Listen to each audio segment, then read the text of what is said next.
It's funny, isn't it? I spent so much time convincing myself that I was fine, completely on my own. I built up walls, thick ones.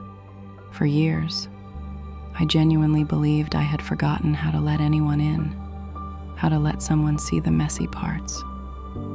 But then he arrived. He did not try to climb those walls. He simply found a way around them. He found a way.